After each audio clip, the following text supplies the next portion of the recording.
Good evening. I'm Larry King. We're in Washington tonight. Our special guest is a man you all know. He recently completed his second term as president of our great country, Mr. Ronald Reagan. Well, thank you for having me, Larry. No, thank you, Mr. Reagan. It is a true honor having you on our show. On March 30th, 1981, Mr. Reagan addressed a labor meeting held at the Washington Hilton Hotel. After the event, while Mr. Reagan was being escorted to his car, a man named John Hinckley, Jr. attempted to assassinate him. Hinckley fired around 3 to 4 shots, hitting 3 people total, including Mr. Reagan. Gratefully, no one was killed.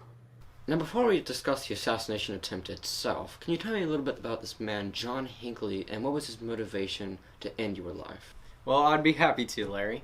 First of all, it is not very hard to describe Mr. Hinckley or his motivations for this attack. Dear Miss Jodie Foster, it's John Hinckley again. You told me you never wanted me to call you again, but you didn't say anything about writing letters. I'm writing this because I now know how to make you fall in love with me. Guess what it is? I'm gonna kill the president. That's right, my love. I'm gonna kill him this afternoon. And I'm doing it all for you. Love, John.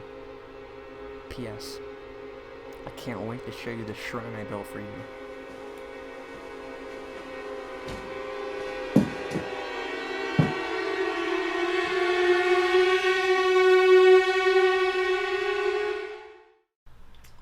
Then, after writing his final letter to Miss Foster, he proceeded to then meet me at the Washington Hilton Hotel that evening. What a very fascinating story, Mr. Reagan. Don't go anywhere. After this brief commercial, we will have an exclusive interview with Miss Jodie Foster.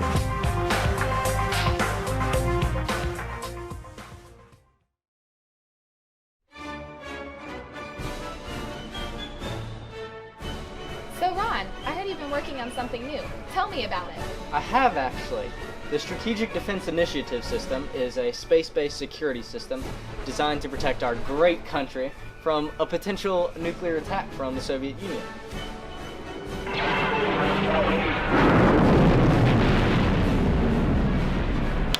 Mr. President! Reagan! I'm Ronald Reagan, and I approve this message. Oh my God, I love you! Welcome back. We are here with Mr. Ronald Reagan. But first, we're going to cut to an exclusive interview with Miss Jodie Foster discussing Mr. John Hinckley. Without getting specific, was he threatening? Was he amorous? What was he like? I'm not allowed to say. I just assumed the letters were love type letters. When did you first realize the connection between the Hinckley who wrote you the letters and the Hinckley who shot the president? Well, how many Hinkleys do you know? How did you feel once you realized the connection? I was very shocked, very frightened. Can you describe the time he called you on the phone?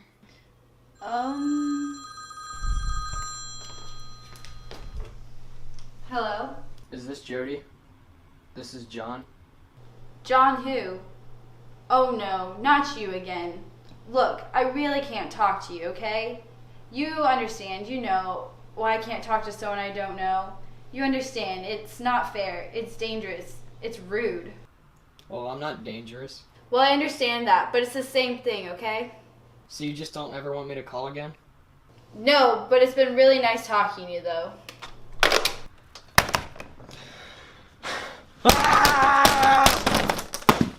Shocking stuff, to say the least. Now back to an exclusive interview with Mr. Ronald Reagan. Well, I had just finished giving my speech at the labor meeting.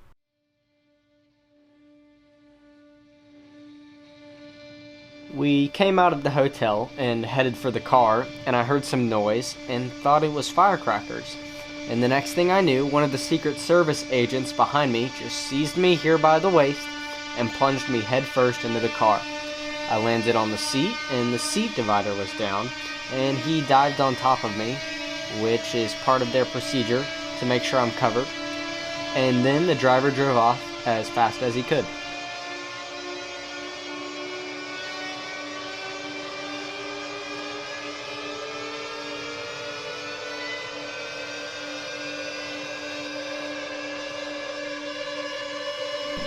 President!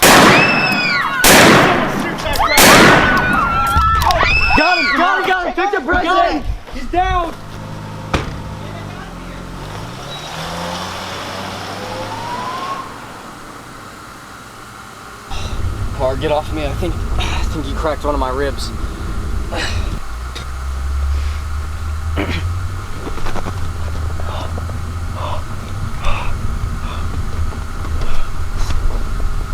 What's wrong?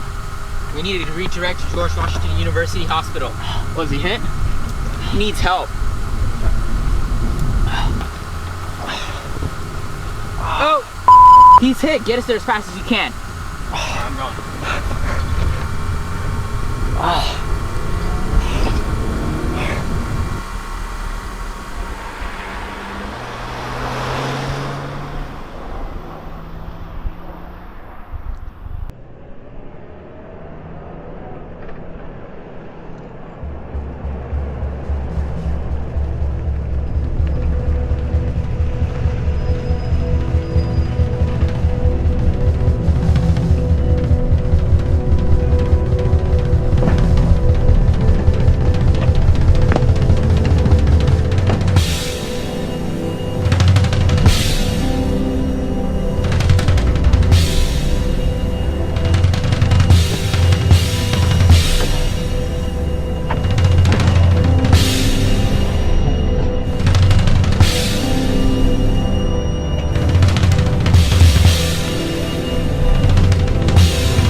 Did you ever think you were gonna die?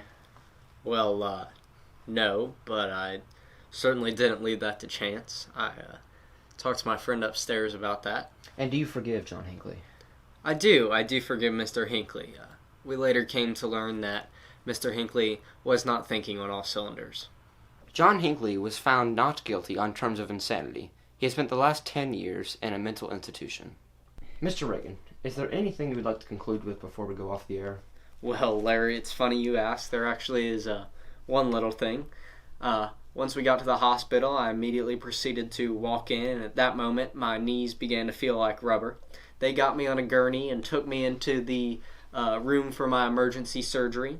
And right before they knocked me out, I looked at all the fellows and doctors around me and said, "Guys, I hope y'all are all Republicans."